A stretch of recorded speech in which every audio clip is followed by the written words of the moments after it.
দেখেন Ctrl+3 চাপেন, Ctrl+3, এই Ctrl+3 যদি কিবোর্ডে Ctrl+3 যদি চাপেন দেখেন এইরকম কিছু চলে আসবে। তো এইখান থেকে আপনি দেখেন, এইখান থেকে আপনি বিভিন্ন হ্যাচ ইউজ করতে পারবেন। আবার এইখান থেকে এই যে স্ট্রাকচারের স্টিলের এইগুলো ইউজ করতে পারবেন। তারপরে যে আই জয়েস্ট চ্যানেল বিভিন্ন আছে, আই বিম, এইগুলো ইউজ করতে পারবেন। তারপর ওই যে ড্রয়িংয়ের সাইন, বিভিন্ন নর্থ লাইনের সাইন ইউজ করতে পারবেন। তারপর এইখানে দেখেন ইলেকট্রিক্যালের স্যাম্পলগুলো ইউজ করতে পারবেন। তারপর এইখানে আছে মেকানিক্যাল স্যাম্পলগুলো ইউজ করতে পারবেন। তো আমরা ড্রয়িং করার সময় করি কি, যে বিভিন্ন ড্রয়িং থেকে এগুলো কপি করে নিয়ে আসি, কাজ করি। আমরা হয়তো অনেকেই জানি না এটা অটোকেটের ভিতরে ডিফল্টভাবে থাকে আর কি। তো এটা আমরা কিভাবে আনবো, কিবোর্ডে যে Ctrl+3 দিব, কন্ট্রোল চেপে ধরে 3 দিলে এরকম চলে আসবে। তখন আপনি এইখান থেকে দেখেন, এইখান থেকে আপনি আপনার যা দরকার, যেমন আমি এই যে এটা নিয়ে আসব, দেখেন এই যে আমি আই জয়েসটা নিয়ে আসলাম, এইখানে আপনি এইভাবে কাজ করবেন। আপনার যেটা যেটা দরকার আপনি এটা নিয়ে আসবেন। যেমন এই আমার গাড়িটা দরকার, আমি এইখানে গাড়িটা নিয়ে আসব, তখন আপনি এই গাড়িটাকে ছোটো করে দিবেন। ছোটো করে দিবেন, এটা হলো। তাই এখন আমরা যখন একটা ফাইল থেকে আরেকটা ফাইলে যাব, তো আমরা কিভাবে যাব, একই ড্রয়িং আছে কিন্তু আমরা কিভাবে যাব, তখন আমরা কি করব, কন্ট্রোল ট্যাব দিলেই দেখেন একটা ফাইল থেকে আমি আরেকটা ফাইলে চলে গেলাম।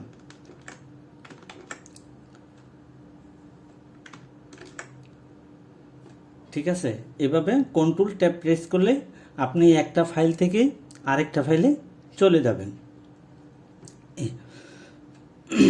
এখন হচ্ছে আরেকটা জিনিস হচ্ছে, দেখেন নিচে আমাদের যে এই যে অটোক্যাডের যে নিচে আমরা যখন কোনো কমান্ড লিখি বা কিছু লিখি, এই যে নিচে দেখেন এইখানে কিন্তু সব শো করতেছে, এইখানে নিচে সব শো করে।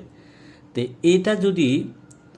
এটা যদি আমাদের কোনো কারণে চলে যায়, যেমন ধরেন এটা আমাদের এরকম কোনো কারণে এটা চলে গেল, এটা চলে গেল, এটা আপনি কিভাবে আনবেন? এখন তো এটা না আনলে আপনার কাজ করে একটু অসুবিধা হয়ে যায়। তখন আপনি কি করবেন, কন্ট্রোল চেপে ধরে Ctrl+9 চাপবেন, দেখবেন যে এটা চলে আসবে।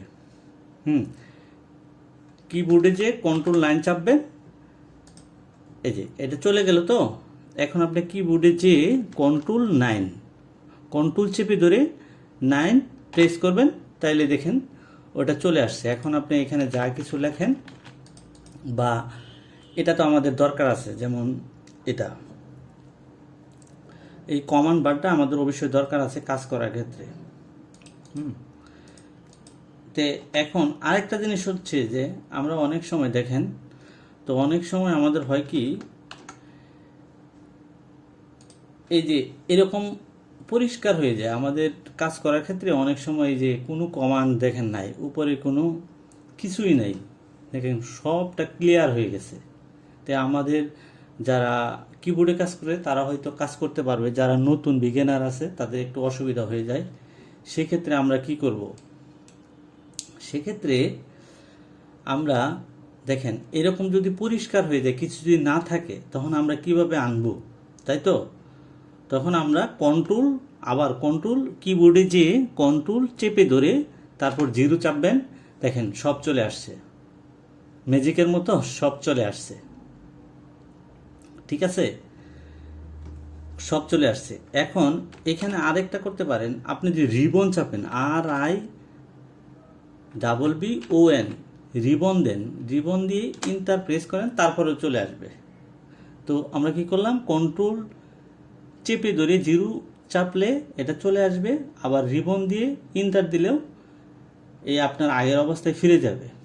তো এখন অনেক সময় আমরা এই যে কমান্ডগুলা আমাদের দরকার লাগে, যেমন এখানে এই কমান্ড এইগুলা দরকার লাগে, তখন আমরা এইগুলা কিভাবে আনবো? এই কমান্ডগুলো আনার জন্য তা আমরা কি করব, মাইনাস টুলবার, দেখেন এই মাইনাস টুলবার যদি আমি প্রেস করি, তারপরে এই যে নিচে দেখেন অল লেখা আছে, এই যে অলে ক্লিক করলাম, তারপর এই যে শো লেখা আছে, শো ক্লিক করলাম, দেখেন সব চলে আসছে আমার। যত আপনার এখানে যত যেটা দরকার আছে আপনি এখান থেকে নিয়ে নেবেন, ঠিক আছে? এই যে এখান থেকে আপনার যা আছে সব নিয়ে নেবেন। এখন এটাকে যদি আপনি মানে করতে চান, মানে হিডেন করতে চান, তাহলে কি করবেন, আবার মাইনাস টুলবার যাবেন, মাইনাস টুলবার দিয়ে ইন্টার দিবেন। তারপর আমরা এই যে নিচে দেখেন অল লেখা আছে, এইখানে হিডেন করে দিব, তাহলে ওইগুলা চলে যাবে, ঠিক আছে? তো আরেকটা জিনিস হচ্ছে যে আমরা অনেক সময় এইভাবে কাজ করি, এই যে প্রপার্টিস, এটা মনে করেন যে কোনো কারণে আমরা এটা এডিট করব, এটা এডিট করব, তখন আমরা কিভাবে এডিট করব, এটাকে সিলেক্ট করে যদি, বা প্রপার্টিসটা আনার জন্য, এটা হলো শর্টকাট কমান্ড, প্রপার্টিসটা আনার জন্য Ctrl+1 দেন, দেখেন এই যে চলে আসছে। এইখান থেকে আপনার যেটা দরকার আছে আপনি এই যে এইভাবে ধরে আপনার ধরেন হাইট কমাবেন, বাড়াবেন, এটা করতে পারবেন।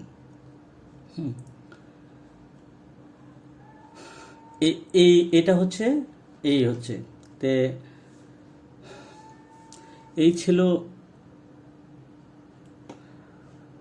এটাই হচ্ছে আমরা বেশ কিছু আপনাদেরকে মানে ট্রিক্স দেখানোর চেষ্টা করেছি। তো আমার ভিডিওটি যদি ভালো লেগে থাকে তাহলে আমার পাশে থাকুন, চ্যানেলটিকে সাবস্ক্রাইব করে রাখুন, নতুন ভিডিও